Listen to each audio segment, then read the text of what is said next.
Very good afternoon, friends.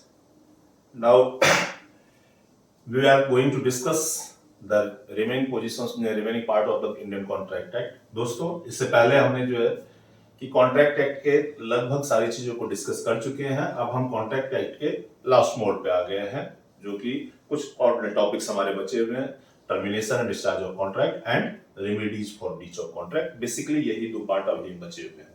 तो अभी हम लोग जो जा रहे हैं डिस्कस करने के लिए termination and discharge of contract.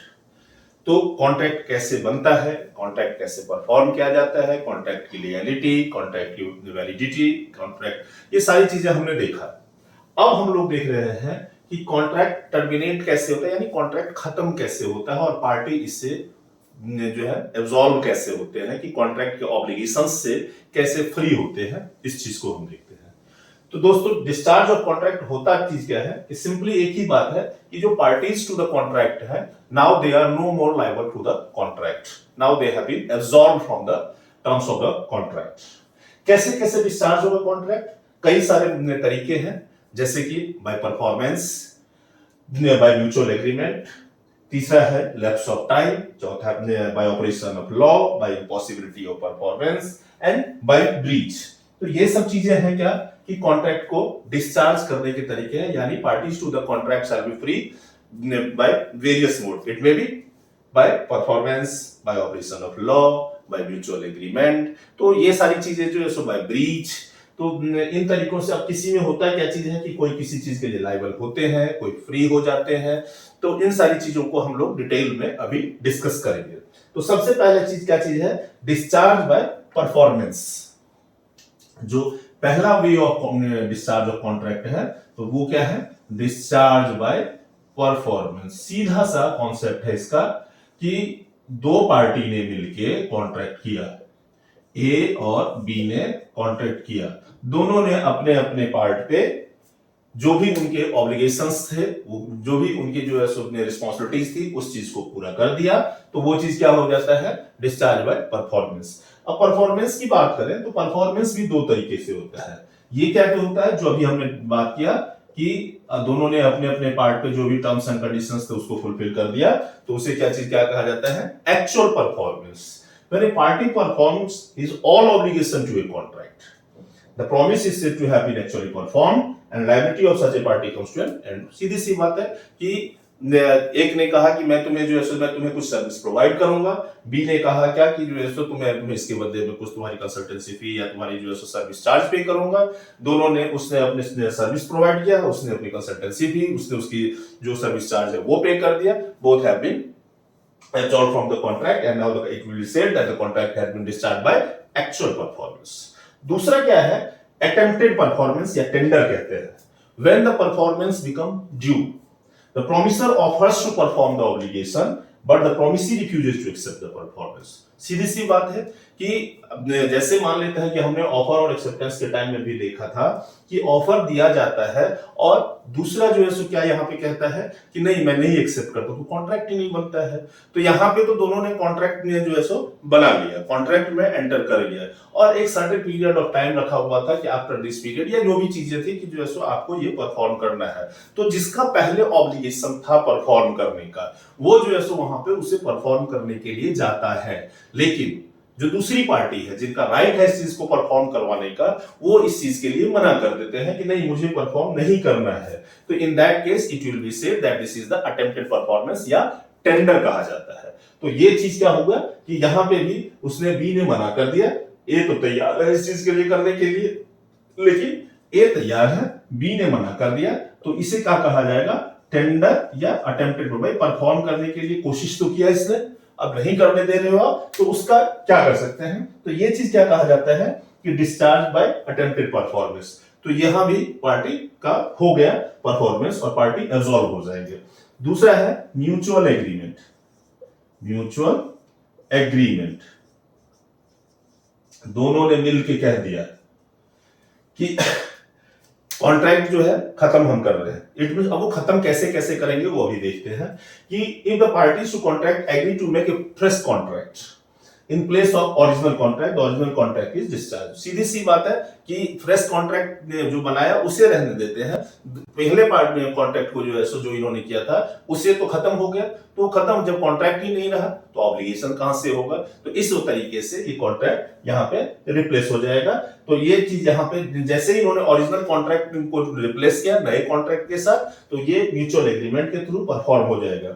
अब बाय म्यूचुअल एग्रीमेंट कैसे कैसे होता है, एक तो है नोवेशन।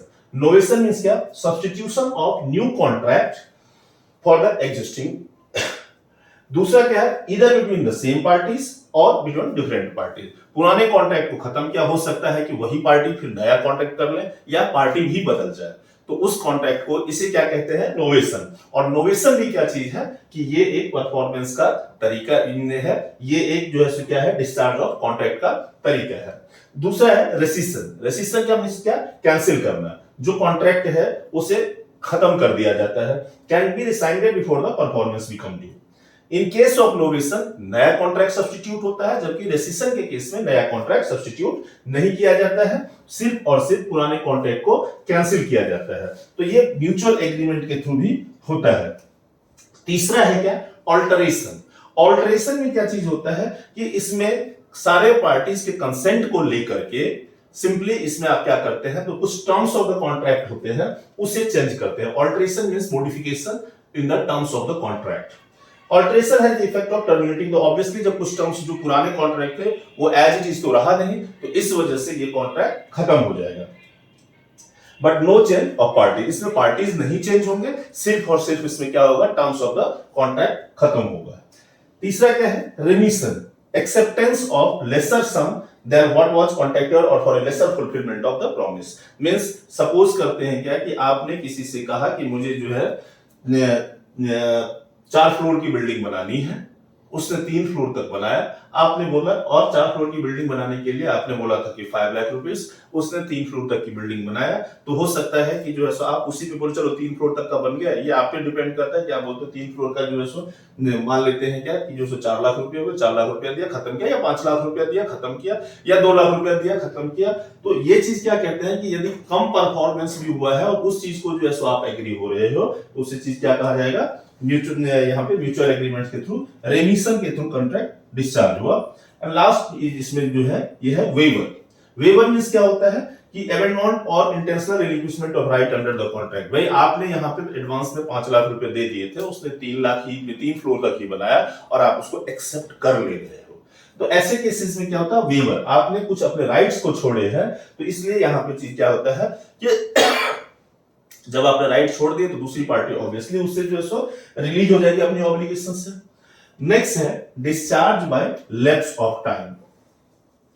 यदि स्टिपुलेटेड टाइम में, lapse of time, stipulated time के दरमियान में कोई कॉन्ट्रैक्ट को परफॉर्म होना था, लेकिन वो कॉन्ट्रैक्ट परफॉर्म स्टिपुलेटेड टाइम में नहीं हुआ, तो rights and contract can enforce only within a specified period called the period of limitation. जैसे कि इसमें एक एग्जांपल भी है, period of limitation for exercising right to recover an immovable property is 12 years and right to recover a debt is 3 years। Means कि जब भी due होगा, आपका डेट ड्यू होता है, यदि डेट की बात करें, इसे टाइम बार्ड डेट भी कहा जाता है। जैसे कि आपका टाइम बार्ड डेट है कि आपका कहीं आपने किसी को पैसे दिए थे, उधार दिए हुआ था, और आपको ये उधार ये था आपके कॉन्ट्रैक्ट में कि आप 2 साल के बाद मांगोगे, तो 2 साल के बाद आपको जो है सो मांगना है। तो लिमिटेशन एक्ट है जिसमें हर चीज के लिए ये कहा गया है कि आपको जो लीगल आपके पास राइट्स होंगे, लीगल वेज होंगे, तो डेट रिकवर करने के लिए 3 साल का टाइम दिया गया है। उसी तरह से इमूवेबल प्रॉपर्टी के लिए 12 ईयर का टाइम दिया गया, तो आपको within that very much period you will have to claim for your rights, कि आप अपने डेट के लिए विद इन 3 इयर्स, या आपका जो इमूवेबल प्रॉपर्टी को रिकवर करने के लिए विद इन 12 इयर्स जब ड्यू हुआ है उसके आपको करना है। यदि आप ऐसा नहीं करते हो तो जो सामने वाली पार्टी है, in the eyes of law he shall be discharge, he shall be absolved from his obligation and the contract shall be discharged by lapse of time. Next है बाय ऑपरेशन ऑफ लॉ। अब आप जो है so sir, जैसे for example एक सीधी सी बात ये चीज होती है कि आपने किसी के साथ कॉन्ट्रैक्ट किया हुआ है, कॉन्ट्रैक्ट किया है, और उसके बाद जाके लास्टली और इन द मीन टाइम आपने किसी फॉरेन कंट्री के साथ अपना कोई ट्रेड एग्रीमेंट किया हुआ है, इन द मीन टाइम उस कंट्री के साथ हमारा वॉर छिड़ जाता है, तो वेजिंग ऑफ वॉर हो जाता है, तो वहां पे क्या चीज होगा कि ऑब्वियस बात है कि वो एलाइन एनिमी हो जाएगी। उस कंट्री के साथ आप ट्रेड करना जो है सो हमारे यहाँ लॉ निकल गया कि जो है सो आप नहीं कर सकते हो। तो ये चीज क्या है, बाय ऑपरेशन ऑफ लॉ। या डेथ ऑफ प्रोमिसर है, डेथ ऑफ प्रोमिसर में जिसको कॉन्ट्रैक्ट फुलफिल करना था वही अब दुनिया से चला गया, तो किससे करवाओगे, भगवान के पास जाके तो करवाओगे नहीं यार। तो ये obviously bye operation of law है। इंसॉल्वेंसी है, यदि कोई पर्सन इंसॉल्वेंट हो जाता है तो जो इंसॉल्वेंट हो चुका है उसे तो वैसे भी जो इनकैपेसिटी टू कॉन्ट्रैक्ट है, तो इंसॉल्वेंट के साथ आप कॉन्ट्रैक्ट कर नहीं सकते हो। तो जो इंसॉल्वेंट हो गया है तो उसके लिए वो अपने कॉन्ट्रैक्ट से के ऑब्लिगेशन से डिस्चार्ज हो जाता है। Merger, when an inferior right accounting to a party in a contract merges into a superior rights accruing the same party, the earlier cannot contract is discharged। तो यहां पे क्या चीज कहते हैं कि यदि जो है सो छोटे राइट को बड़े राइट के साथ आप मर्ज कर देते हो तो छोटे राइट वाला जो है वो जो ऑब्लिगेशन जो पार्टी का होगा वो खत्म हो जाएगा। मटेरियल ऑल्टरेशन, रिटन कॉन्ट्रैक्ट में यदि किसी पार्टी ने material alteration in terms of contract किया without the approval of the other party, the contract stands discharge, terminated. तो ये चीज है कि इस तरीके से बाय ऑपरेशन ऑफ लॉ। इसके बाद है बाय इम्पॉसिबिलिटी ऑफ परफॉर्मेंस, कुछ इस तरह की चीज हो जाती है कि जिसको कि परफॉर्म करना असंभव सा हो जाता है। तो ये इम्पॉसिबिलिटी जो है दो तरह के होते हैं, एक होता है इनिशियल इम्पॉसिबिलिटी और दूसरा है सुपरवेनिंग इम्पॉसिबिलिटी। इनिशियल इम्पॉसिबिलिटी की बात क्या कर रहे हैं कि जिस टाइम में आप कॉन्ट्रैक्ट में एंटर कर रहे हो, फैक्ट ऑफ इम्पॉसिबिलिटी आपको पता है या नहीं पता है, इन चीजों से कोई मतलब नहीं है। सीधी सी बात है, यदि आपने अपनी मित्र को कह दिया कि आज ऐसा है कि आज तुम मेरी बात मान लो, आज मेरे साथ मूवी देखने चलो, तो शाम में आज जब तारे उगेंगे तो उसमें से एक तारा तोड़ के मैं ला दूंगा तुम्हारे लिए। तो इस तरह का, भले ही जो है सो आपकी मित्र जो है सो उसे इतना भी नहीं पता है कि ये जो सो तारे वाले तोड़ना जो है सो संभव नहीं है, या आपने कह दिया क्या कि जो है सो ऐसा करो कि तुम आज रात पढ़ाई छोड़ दो, आज रात मेरे साथ घूमने चलो, तुम्हारे पास करवाने का जो है सो तो ये मेरी जिम्मेदारी है, मैं तुम्हारे लिए जो है सो जो क्वेश्चंस है वो ला करके दे दूंगा। उसे लगता हो कि मेरा दोस्त तो जो है सो ये बहुत बड़ा 30 मार्क का नहीं तो सब कुछ कर सकता है, लेकिन आपको भी पता है आप कर सकते हो या नहीं कर सकते। इट मींस क्या चीज है कि even the parties do not have the knowledge of the impossibility at the time of entering into contract, and there is impossibility of performance, then such type of contract shall be void ab initio. If the promisor alone knows about the initial impossibility while making it, he shall have to compensate the promise। तो यहां पे क्या चीज कहते हैं कि वो चीजें जो पॉसिबल हो सकती है, यदि सिर्फ प्रोमिसर को पता है कि वो यहां पे इम्पॉसिबिलिटी ऑफ परफॉर्मेंस है और प्रोमिसी को नहीं पता है, तो वहां पे जहां जो भी लॉस होगा प्रोमिसी को, उस लॉस को भी कंपनसेट प्रोमिसर को करना पड़ेगा if he knows about this, but contract shall be void ab initio. अब क्या है सब्सिक्वेंट इम्पॉसिबिलिटी, जो उस जिस टाइम में आप कर रहे थे उस टाइम में तो कॉन्ट्रैक्ट था, लेकिन आगे जो है सो वो कॉन्ट्रैक्ट इम्पॉसिबल हो गया। फॉर एग्जांपल, ए ने बी से कहा कि मैं तुम्हें 10 लाख रुपए दूंगा।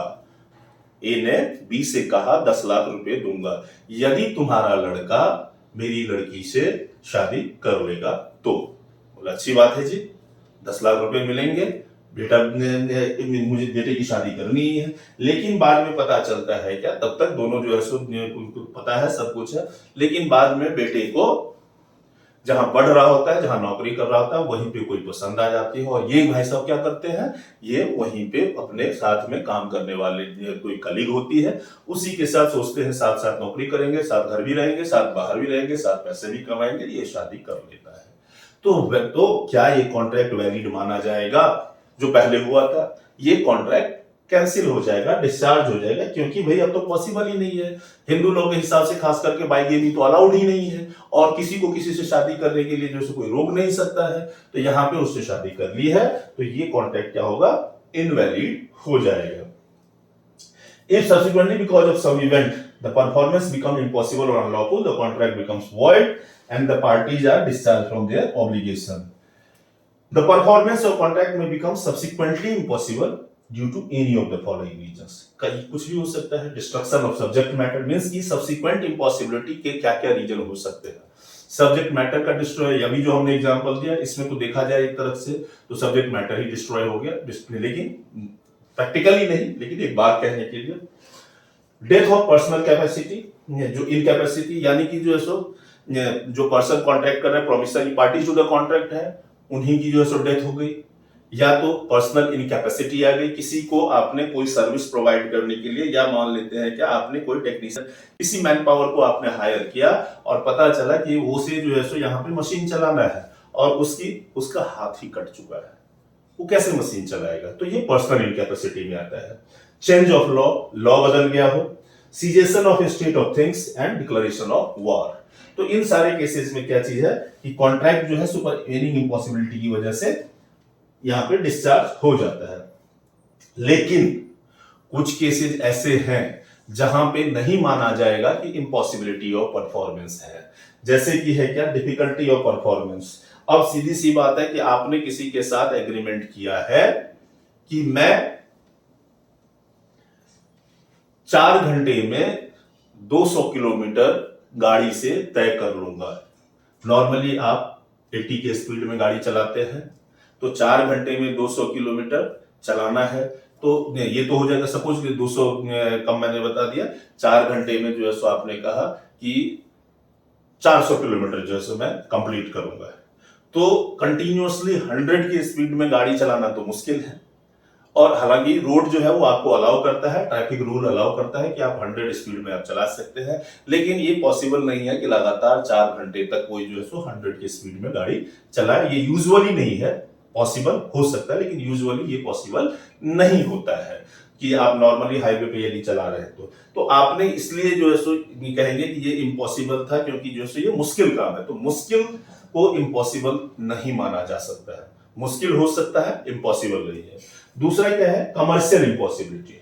कमर्शियल इम्पॉसिबिलिटी में यहाँ पे भी यदि पैसे का है, ट्रांजैक्शन का है कि आपको जो है सो सामान नहीं मिल रहा, आपने किसी को बोल दिया कि मैं तुम्हारे लिए जो है सो तुम्हें पैसे एडवांस दे दो और मैं तुम्हें इतना तुम्हारा मटेरियल प्रोवाइड कर दूंगा।